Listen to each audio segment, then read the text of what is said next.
Kembali di Marketplace pemirsa, mari kita simak terlebih dahulu pergerakan IHSG dihubungkan sesi pertama pada hari ini, di mana IHSG terlihat menguat tipis di 0,55% ke level 6.209,9. Dari top gainers pemirsa ada SDMU, CTTH, Mina, AMRT, dan juga Fore.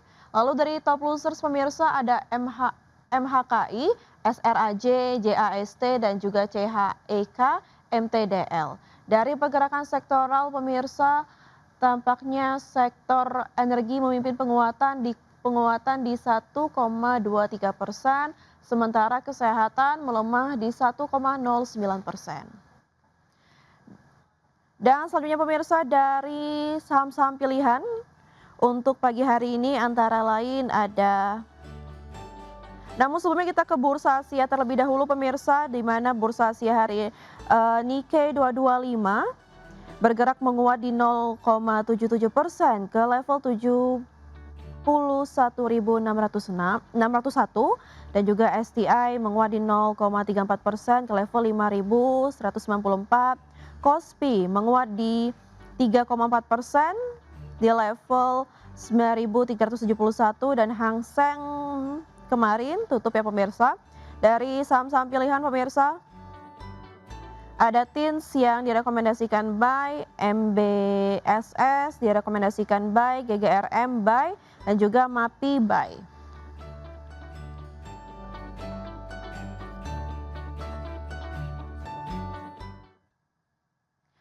Pak Arya, kita kembali ke pembicaraan kita sebelumnya Pak Arya, di mana kalau kita lihat kemarin MSCI baru saja mengeluarkan pengumuman ya terkait mempertahankan status Indonesia sebagai emerging market, namun dengan memberikan beberapa catatan.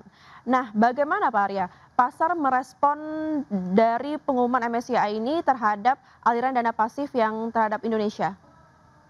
Ya, dampak langsung kemungkinan tidak terlalu besar ya, selama status emerging market tetap dipertahankan ya, ini suatu hal yang baik. Kita juga sudah memperkirakan sebelumnya bahwa sangat kecil kemungkinannya Indonesia diturunkan ke frontier market kategorinya. Tapi perlu diperhatikan bahwa dampak jangka menengah ya terhadap persepsi investor global. Dana pasif itu sebenarnya mengikuti indeks ya. Jadi selama Indonesia tetap di dalam kategori emerging market, dana pasif itu masih memiliki kewajiban untuk mempertahankan exposure terhadap Indonesia ya. Jadi ada exposure tertentu gitu. Nah, yang lebih penting bagaimana investor aktifnya itu menafsirkan catatan seperti ini ya. Jadi kalau misalnya ada hal yang perlu diperbaiki gitu.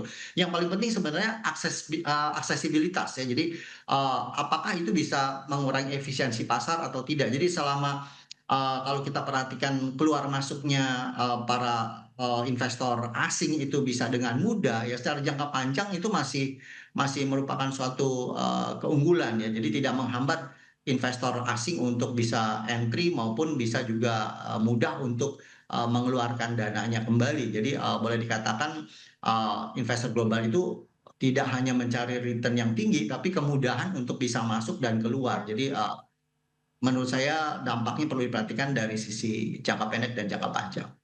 Baik. Ya, lalu dengan catatan negatif ini apakah kita masih beresiko menghadapi penyesuaian bobot, turun dalam waktu dekat yang bisa memicu outflow lebih jauh, Pak? Kalau turun dari kategori emerging market sih less likely ya, sepertinya tidak tuh diturunkan menjadi frontier market karena secara kategori Indonesia memang boleh dikatakan masih di emerging market ya. Jadi less likely akan ke arah penurunan kategori. Tapi kalau mengenai naik turunnya indeks ya saya rasa itu tidak perlu dikhawatirkan karena ketika terjadi entry ataupun juga terjadi exit itu bukan eksodus permanen dari investor asing. Jadi biasanya lebih ke rebalancing ya portfolio atau cenderung lebih defensif untuk memperhatikan bagaimana arus masuk keluar investor. Baik, Pak, selanjutnya kita beralih ke saham pilihan ya, Pak, di mana ada 4 saham pilihan. Yang pertama ada TINS, support di 3.430 dan resisten di 4.100 direkomendasikan, Pak. Bagaimana, Pak, analisis Anda? Untuk teams ini ada juga sentimen dari pembagian dividen ya. Jadi kita perhatikan, dalam kondisi hari ini kemungkinan, mencari keseimbangan baru setelah terjadinya rally kemarin ya, sekarang boleh dikatakan di area-area support ya, boleh, kita perhatikan untuk entry buy. Jadi di dekat-dekat area support di 3.430 ya, itu bisa dijadikan, level akumulasi beli ya. Jadi, kita boleh perhatikan, eee mendekati rata-rata selama 60 harinya juga di kisaran 3.500 ya, itu bisa mulai entry buy. Kemungkinan masih akan melanjutkan, sentimen sampai hari Selasa ya, itu di Kamdip. Kemungkinan terjadi upside jangka pendek.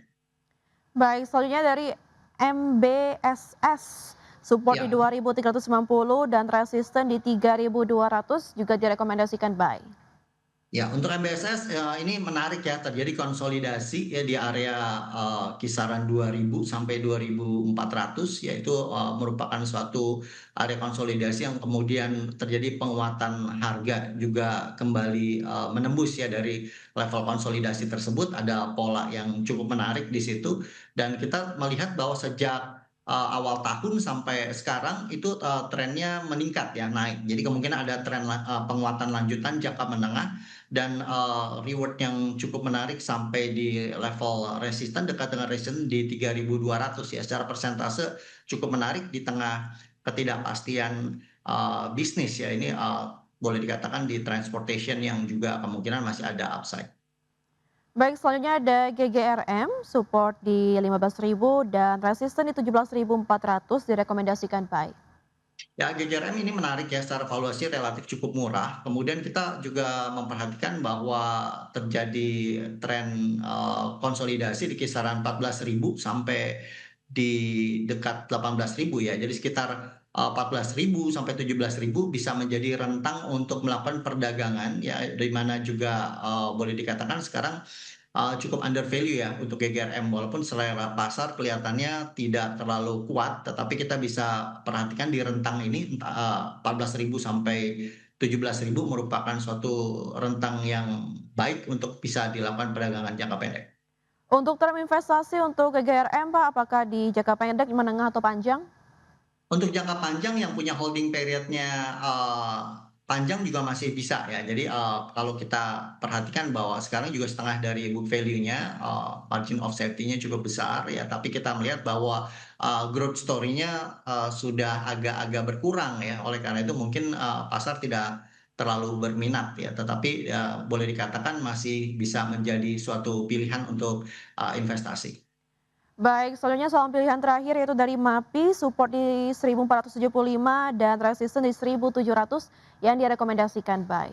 Ya, untuk MAPI kita, melihat juga bahwa dari, awal tahun ya, year to date sampai sekarang trennya meningkat dan terjadi konsolidasi yang, di kisaran level 1.470 sampai 1.500 ya. Kemarin itu, sempat berupaya untuk breakout dari, 1.520 ya. Jadi kita lihat di kisaran 1.510 sampai 1.520 itu ada area resisten dan, berpotensi untuk terjadinya, penembusan dari level resisten ya, karena kita melihat volumenya cenderung meningkat selama 1 bulan terakhir ini. Jadi, konsolidasi dengan volume yang meningkat. Ada potensi terjadi breakout dan, kemungkinan ada cukup rewarding ya sampai level 1.700. Baik, dan pemirsa itu dia tadi 4 saham pilihan yang direkomendasikan pada pagi hari ini ada TINS, MBSS, dan GGRM, dan MAPI. Dan pemirsa, pertanyaan terakhir mungkin Pak, terkait Ya. pergerakan IHSG di mana kita lihat di pembukaan sesi pertama tadi itu menguat tipis ya. Bagaimana Anda memproyeksikan pergerakan IHSG di sepanjang hari ini, support dan resistennya di angka berapa Pak? Ya, kelihatannya sekarang udah agak-agak, pesimis ya, agak melemah dulu sementara. Biasa sebagaimana di hari Jumat ya, biasanya para investor jangka pendek, cenderung, membersihkan posisi ya. Tapi kalau boleh dikatakan bahwa sekarang pergerakannya cukup volatil ya, cenderung positif, jangan khawatir kalau ada pelemahan, kemungkinan range-nya ketika terjadi, pergerakan yang cukup optimis itu di kisaran 6180 sampai 6.300 ya. Tetapi hari ini, kemungkinan menguji level support itu ada di kisaran, 6.033 ya. Jadi ada kemungkinan menguji, jika ada pelemahan sampai terbatas di 6.033. Ketika ada penguatan kembali, berpotensi menguat sampai level 6180 kembali ya. Jadi kalau kita lihat sekarang di 6145 ya kondisi sekarang. Masih ada kemungkinan terjadi fluktuasi hari ini dan cenderung ada penguatan kembali.